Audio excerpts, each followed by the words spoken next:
Hey everybody, Dean Graziosi. Welcome to the Weekly Wisdom. I'm still on an absolute high. I spent the weekend down in Fort Lauderdale, Florida. Went to my friend Tony Robbins' event. Got to spend a day with him in between too. And you can't help but have that energy rub off you. I mean, it's so amazing to be in a room with 6,000 people and all of them focused on a bigger tomorrow. All of them know that there's more. All of them know that they have crappy limiting beliefs, that they have old stories that have not served them well, and they're ready for a new story, a new belief, a bigger future, and to have that much energy in one room. My God, it was so addicting. It was so empowering, and I was lucky enough to have so many of my Dean students come. I got to run into so many of you. I'm sorry if I missed you. I tried. It was a busy, you know how crazy it was there.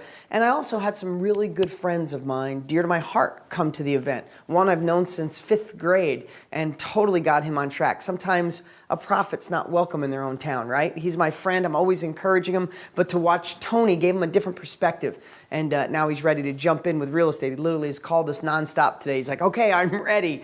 So good stuff. So anyway, there was an exercise I did with Tony that I wanted to kind of twist and play a little because I knew it would really make an impact on you guys. So I wanted to take that here today and really address some of the things, because the more I dig deeper into my life, the more I see my successful students and meet and shake their hands at live events or hear them on the phone or read their posts, I realize more and more that if I don't give you the tools to actually get in the game, to overcome your fear, to get rid of the stories, that the techniques we share are worthless. Guys, I know my book, 30 Days to Real Estate Cash, alone can get you in the game.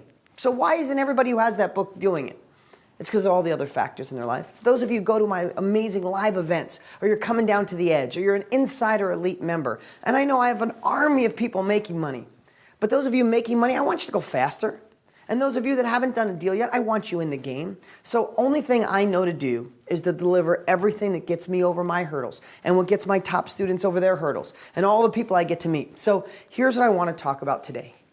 If you're not getting the success you want in real estate or in your life, and I'm gonna make this broader so you can use this exercise for anything, in your health, in your weight, in your relationship, in life, or in real estate, it's because deep down, when you boil it all down, there's something you're afraid of.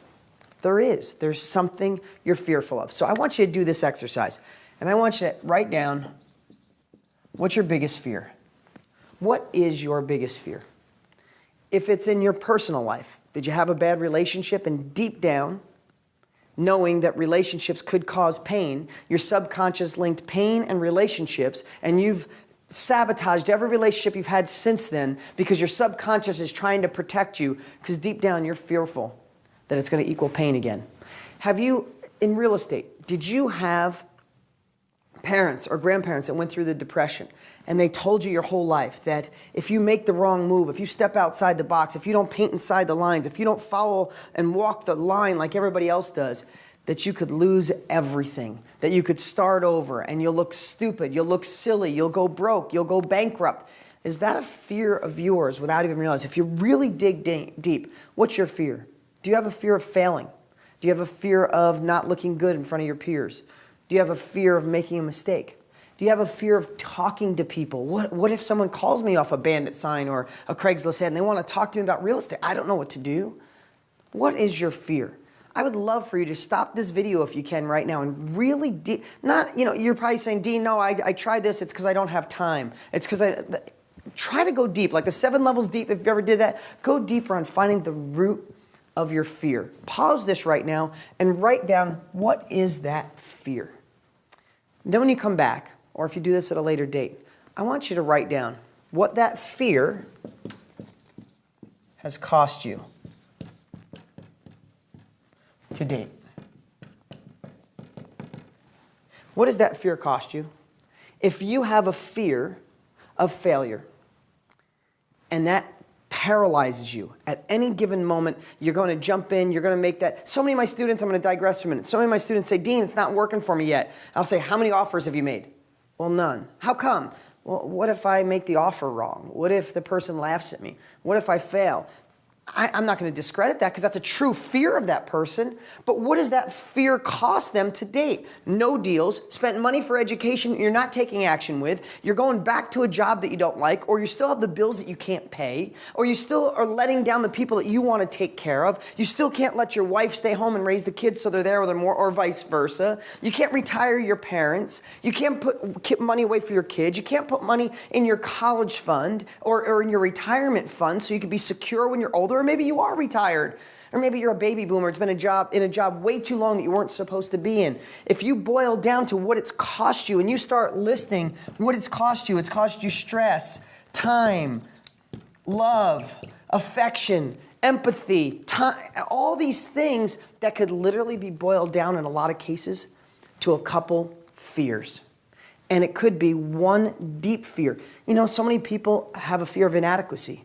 You know, maybe your parents were tough on you. Maybe there was a teacher, maybe friends. Maybe it was just a time we grew up when people weren't so touchy-feely. I mean, you know, my father's generation, my father was heading towards 80. His generation didn't think about heart and emotions. It was just do it my way or the highway, right? And maybe those things live deep inside of you.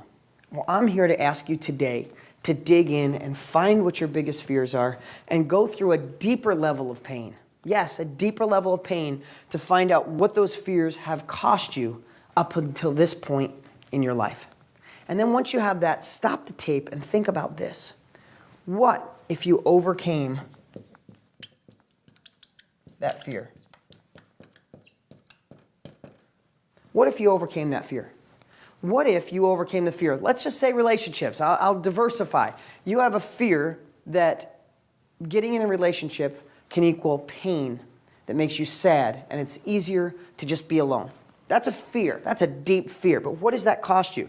That's cost you love. It's cost you connection. It's costing you the bonding of someone else, to share your life with someone else, to laugh, to joke, to dance, to cry. That's what it's cost you. But I want you to write down, what if immediately, right now, don't think how you're going to do it at this moment. Just say, I could take that fear and overcome it. What if that fear of a relationship was just extinguished from your mind, went in there with an eraser, scratched it off?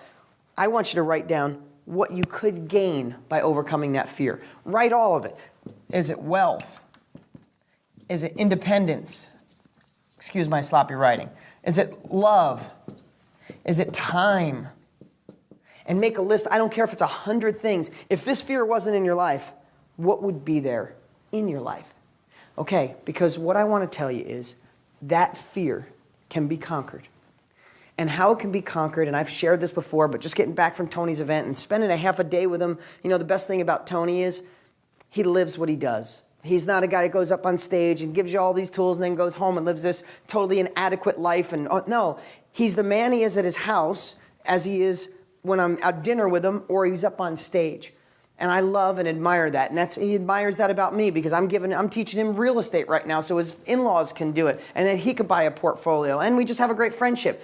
But it's so amazing when people are actually who they are. And when he talks about this, it's what changed my life. It's what I wrote about 7, 8 years ago and totally fulfilled. This fear can be overcome with leverage. Because in most cases, that fear is a story that you've been telling yourself. This is kind of going deeper on what we talked about last week.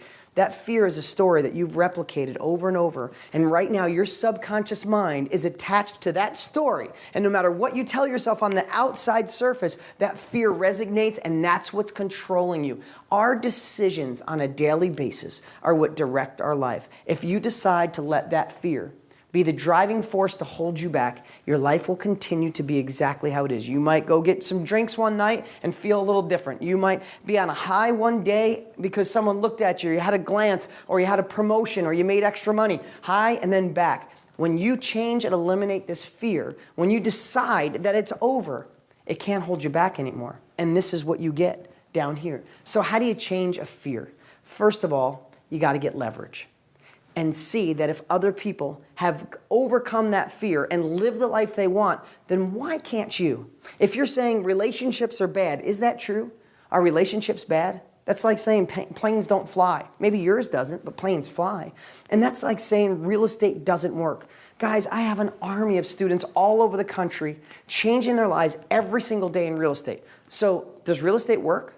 Absolutely. So how do we dig into this fear and face it head on? Get leverage. If you want to quit smoking, go to a cancer ward at a hospital. You want to make money in real estate? Go to deangraziosi.com. Go to a real estate club and get leverage of other people doing it. Your fear is a freaking story that you've been telling yourself for way too long. You know, one of the tools that Tony uses is literally circle 3 times and put your finger up your nose and say your fear in Mickey Mouse's voice 5 times in a row. Honestly, the fear just disappears. So what I'd like you to do this week is take the time to do this exercise. And I want you to obsess on taking that fear and eliminating it out of your life. Because if you look at all these things, at the branches of the tree are my education, our life, the real estate market, loans from banks, loans from private money. Am I going to wholesale, buy and hold? That's the farthest end of the tree. And as you get into the branches, that's your time, that's your effort, that's the action that you put in. But when you get to the trunk of that tree, the thing is that can paralyze you the most is your deep-rooted fear holding you back. Stop focusing on your fear. Focus on what you want. Make a decision today to overcome it. Get leverage, and let's get that out of your life. That's my message for today. If you're watching this on iTunes, if you're watching this on YouTube, go get my new book, 30 Days to Real Estate Cash, for free at deansfreebook.com. That's deansfreebook.com, and watch the special training video I created for you right after. I'm Dean Graziosi. I'll talk to you next week.